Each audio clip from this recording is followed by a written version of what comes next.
Hello, welcome to Late Night Creations. I'm Kendra and I'm really glad you're here. If you're new to my channel, welcome. If you're returning, I'm so glad you came back. Today, I am joining a challenge by Sammie over at Unicorn Dust Designs.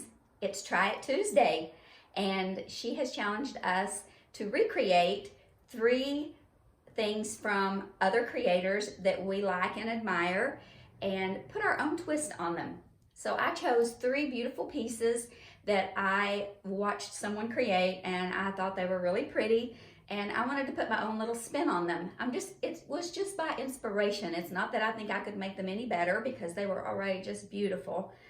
These 3 creators are amazing, and I will have the link to their video in the description box below, as well as Sammie's channel. She is amazing. She is non-stop putting out some beautiful stuff, and she's funny and creative, and you will really like her. So check out her channel, and I will have the playlist in the description box too.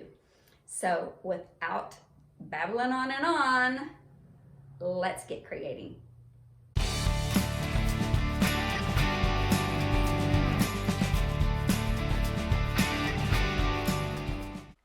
For this first DIY, I picked up these nested little board signs from Hobby Lobby, and they were $14.99, but no, I did not pay that. I got them on sale at 40% off, and there were 4 of them in this package, so that was a really good buy.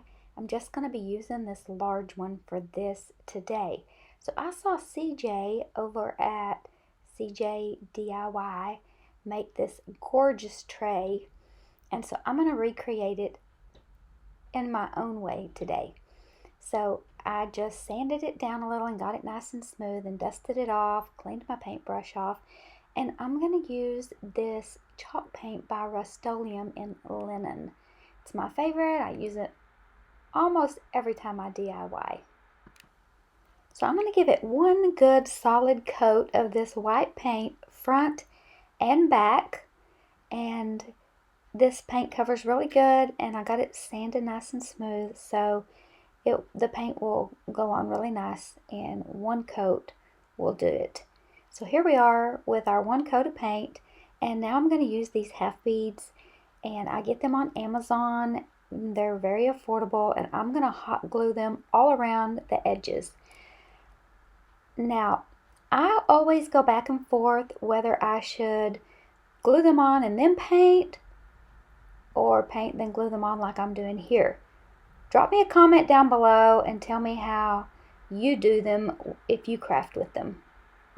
I'm just going to keep gluing them from end to end so that they get spaced out evenly, and I should have probably laid them out better, but I just kind of craft by the seat of my pants, and that's okay.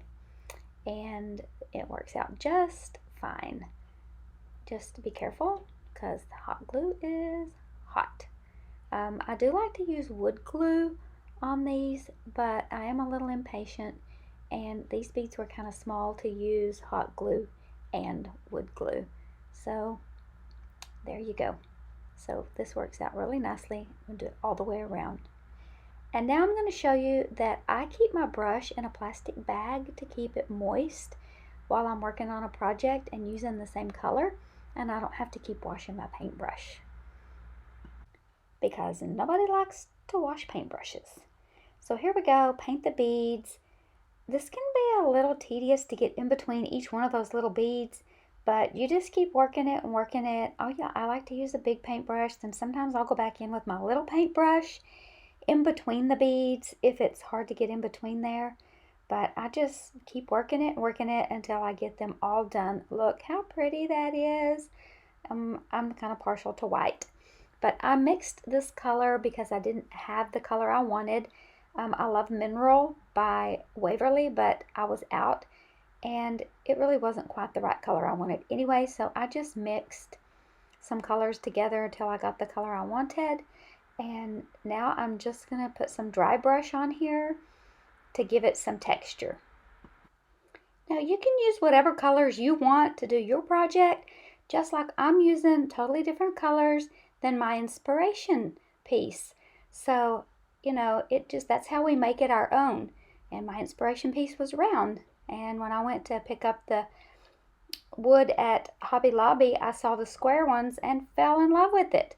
So there you go. Make it your own. So here it is with finished doing the dry brush on it. So I'm going to use the Mod Podge. And I buy Mod Podge by the gallon because it's very economical that way. And so I'm just going to put a good coat of Mod Podge all over this thing. Front, back, sides, beads, all over.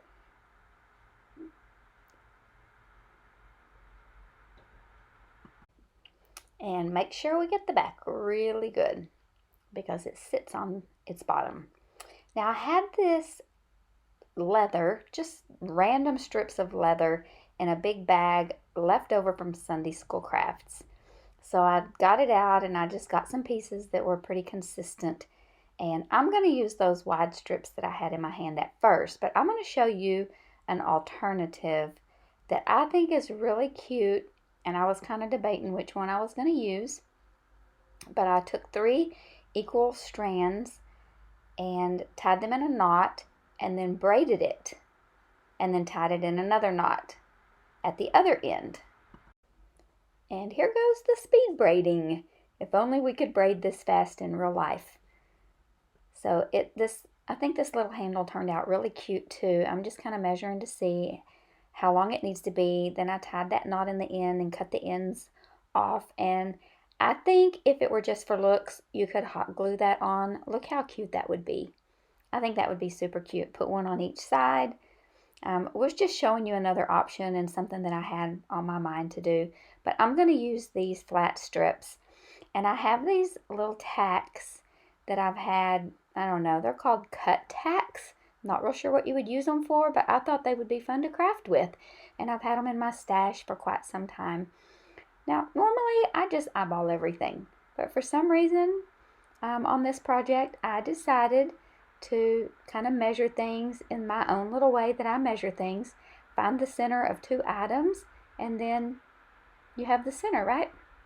That should work. Anyway, it looks good enough for me. So I decided to put a little bit of hot glue under each end to hold it in place until I could get the tacks in there. And that worked nicely. It held it in place so I didn't have to struggle with it until I could get that in there. Now these little tacks are short and they were kind of hard to hold. So I ended up getting my needle nose pliers. I keep them handy. Those are my tweezers, are my arsenal with crafting. And I just hammered and hammered and hammered until I got that little tack in there like I wanted it. And it actually kind of hammered some of the black paint off. But I loved the way that looked. It made it look a little more rustic. And that handle's in there good. I think you could actually, if you didn't have anything really heavy, if you had something on there, you could maybe use it as a tray. And here it is all styled up.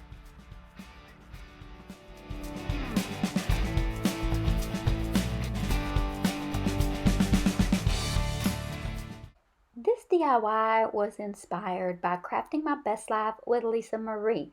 She did hers with all the beautiful words that represent the true meaning of Easter. And I wanted to do mine with John 3:16, but that was a lot of words.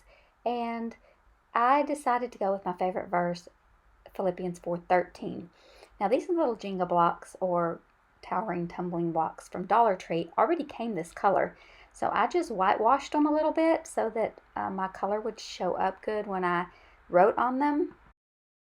So I messed up on one, and so you can see there, I just did one over, and it worked out just fine. I think this turned out super cute. I lost some footage of putting it together, but I just glued the blocks on and strung the beads on, just like every garland.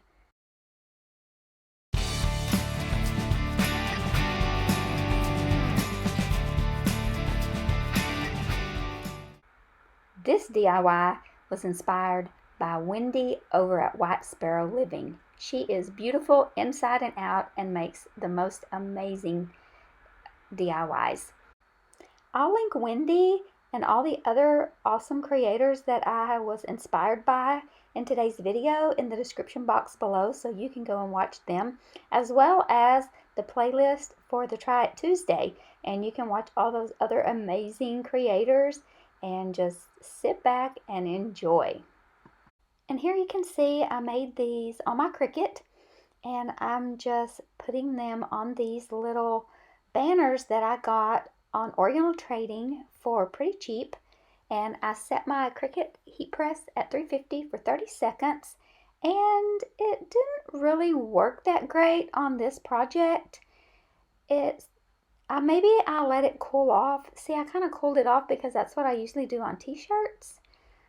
But on this little canvas banner, it didn't peel really good. And so I ended up pressing it a little more, and I ended up cutting off some of the transfer paper. I ended up just leaving the word disappointment. I got out my little mini Cricut. It gets super duper hot, and I just went over that word with it instead of repressing all of that for 30 seconds, and it worked like a charm. So that worked out really good. And then I just pressed the other banner too, but I peeled this one while it was hot and it came right off. So that worked out great. Now I'm gonna do a giveaway from this video. So all I need you to do is comment which one of these DIYs was your favorite, and give it a thumbs up, and you will be entered to win. The giveaway closes on April 4th, and the winner will be announced on April 6th. So now I'm just heat pressing the second banner, and I loved the saying, Friday's disappointment is Sunday's empty tomb, and it's a song. There's a song. I can't remember who sings it right now. It's called Rattle, and it's a really good song. And I did use my little mini heat press. I peeled it hot, and voila. So then I decided it needed a little something up top, and I love this. I don't know if this is, I guess this is buffalo check ribbon. So I made two the same length. Then I just cut one a little bit shorter than that one and dovetailed the ends and just layered it up on top of the long one. And then I'm just going to take a piece of twine and pinch up in the middle and tie it. Just tie around it, tie a little knot, and just make sure that it's even in the middle. Tie that little knot, and you have a little bow. You can just kind of pull it and twist it and get it how you like it. I got this ribbon at Sam's Club in a big huge roll, and I've been using it for almost every craft this spring, and I just love how neutral it is. And then I like to take the lighter and kind of burn the edges a little bit so that they don't fray. Now if you're not comfortable doing this, absolutely don't do it. And now I'm going to take this twine that is kind of this tan and white color. I'm pretty sure I got this at Target after Christmas on clearance, or maybe Walmart, and just loop it around my fingers, and then take another little piece of that thin twine from Dollar Tree and tie it in the middle to make another little bow. And when I get this little bow all tied up, it's going to sit right up on top of that big bow up there, just to give it a little more depth and, you know, a little more cuteness. If I'm going to be inspired by Wendy, I can use her vocabulary too. She always says that. We'll add a little more cuteness to it. So anyway, I think these turned out really cute. Okay, so I decided I was going to try to add some greenery, but if you've watched any of my videos, you know that I stink at greenery and flower arranging and that. So I tried the greenery back there. I thought I needed more greenery, I tried some florals, and yeah, it just didn't work for me. So after trying to poke some in there and trying to make it look cute, I just gave up and I pulled it all out and said the bow looks cute without it. Hot glued the bows down and it was done. I loved Wendy's creation, but I love mine too. We all have our own creations and they're all beautiful. I hope you enjoyed this video. Give it a thumbs up and please subscribe.